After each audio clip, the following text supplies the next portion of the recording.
El mundo es un lugar oscuro, no hay duda de ello. Por eso, y debido a que el futuro puede que no parezca muy prometedor, todavía hay quienes dicen día a día que los tiempos pasados fueron mejores.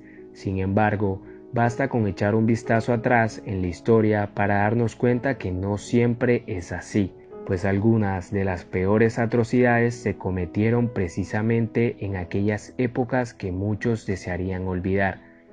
Tal es el caso de George Stanley Jr., un niño condenado y ejecutado a muerte en la silla eléctrica por una simple y sencilla razón: ser de raza negra. El adolescente George Stanley Jr., de ascendencia africana, fue la persona más joven con condena a muerte en el siglo XX en los Estados Unidos. Con tan solo 14 años de edad, el pequeño se convirtió en el ciudadano estadounidense más joven de la historia en ser ejecutado mediante la silla eléctrica. Esto luego de haber sido declarado culpable del asesinato de dos niñas de raza blanca. Sin embargo, aunque el suceso de por sí ya se mira increíble, el caso se torna más turbio y desolador cuando se sabe que décadas más tarde el joven fue declarado inocente del crimen. Durante su juicio, hasta el día de su ejecución, siempre llevaba una Biblia en sus manos, clamando inocencia.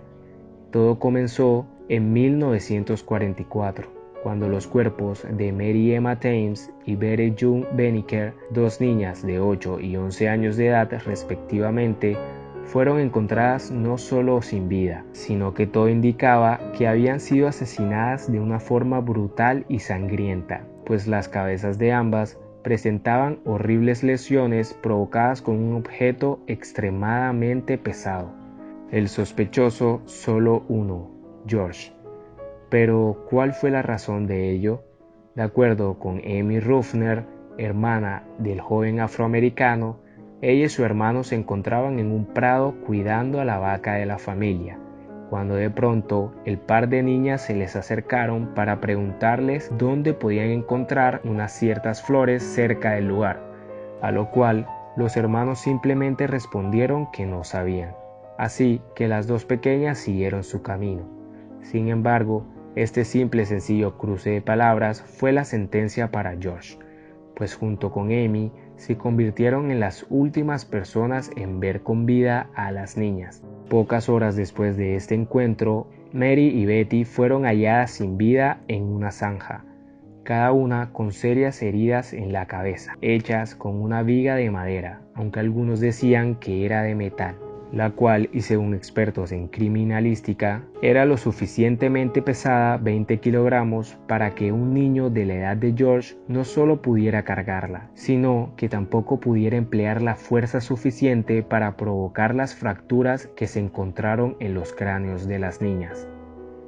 La intolerancia de este caso comienza desde este punto, pues aunque George se ofreció para ayudar en la búsqueda de las niñas al momento en que desaparecieron, también le contó a uno de sus vecinos que él, junto con su hermana, habían visto a Mary y Betty más temprano, una declaración que a los ojos de las autoridades y la sociedad de esa época bastaba para detener al menor y acusarlo de un doble asesinato.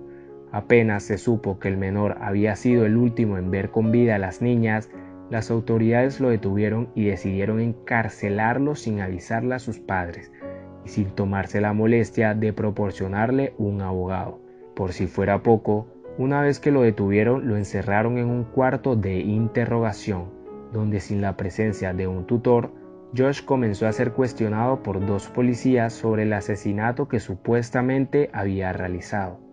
El hecho de que no se informara a los padres y de que nadie más que los policías estuvieran con George al momento de interrogarlo dio pie a que se pensara que la declaración del niño afroamericano no solo había sido forzada, sino también manipulada de una forma bastante cruel, pues se dice que lo hicieron admitir que había intentado violar a las dos niñas, pero que al no conseguirlo procedió a cometer los asesinatos.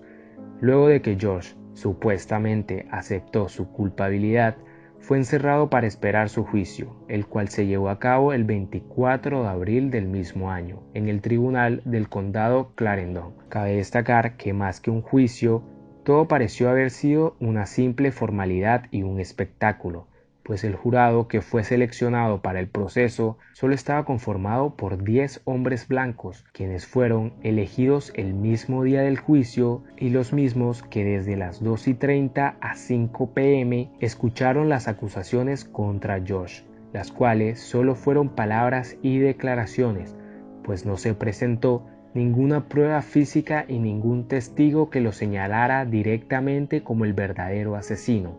Lo más impactante es que una vez que el juicio contra el niño terminó, el jurado solo tardó 10 minutos en deliberar que Josh Stanley Jr. era culpable de ambos asesinatos. Por desgracia, las leyes de Carolina del Sur en aquel entonces juzgaban como adulto a toda persona mayor de 14 años, así que Josh fue sentenciado a pena de muerte mediante la silla eléctrica. Ejecución que se realizó la mañana del 16 de junio de 1944, a menos de 3 meses de haberse cometido el crimen, en la Penitenciaría Estatal de Carolina del Sur. Además, según testigos, la ejecución del niño fue tan cruel que tuvieron que colocar libros. Algunos comentan que la propia Biblia del sentenciado estaba entre estos, con tal de que el joven alcanzara la estatura suficiente para que su cabeza pudiera ser colocada entre los electrodos.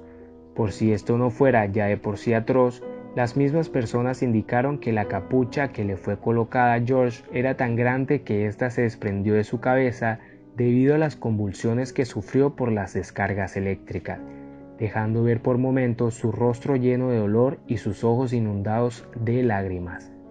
4 minutos después fue declarado muerto.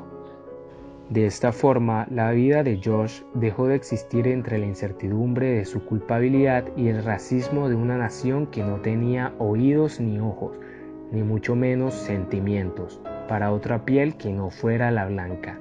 Los padres del niño fueron amenazados y se les impidió hacerle regalos en la sala de juicio para luego expulsarlos de la ciudad. Antes de la ejecución, Josh pasó 81 días sin poder ver a sus padres, quedando atrapado en una celda solitaria a 80 kilómetros de su ciudad. Fue oído solo sin la presencia de sus padres o de un abogado. Fue electrocutado con 5.380 voltios en la cabeza. 70 años después, su inocencia fue finalmente probada por un juez en el sur de Carolina. El niño era inocente. Stephen King se inspiró en este caso para realizar su libro La Milla Verde. El caso se han escrito novelas y narraciones detalladas. Ha mostrado que muy difícilmente Josh pudo haber sido el asesino de las niñas.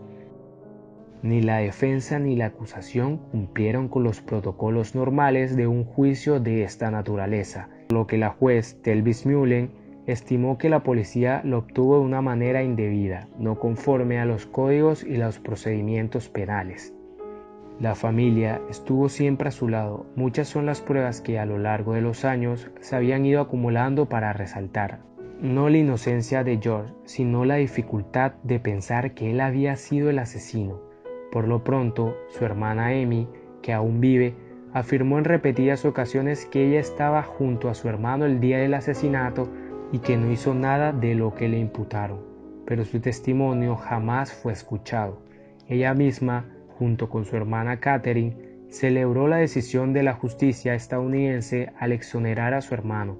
La familia sostuvo siempre que el juicio por el que fue sentenciado se basó en una confesión que supuestamente habría sido obtenida por la fuerza. Es como si el cielo se hubiera aclarado, dijo a los medios de comunicación estadounidenses Catherine, una maestra de 80 años ya retirada. Cuando lo vimos en las noticias, estábamos sentados con amigos. Alcé mis manos y dije, gracias Jesús, alguien nos había escuchado. Es lo que esperamos durante muchos años. Y Catherine concluyó, estoy feliz porque haya llegado este día, después de tanto tiempo, pero me estremezco cuando pienso en mi infancia y en Josh. No hubo nadie que lo ayudara. Me dan escalofríos cada vez que lo recuerdo.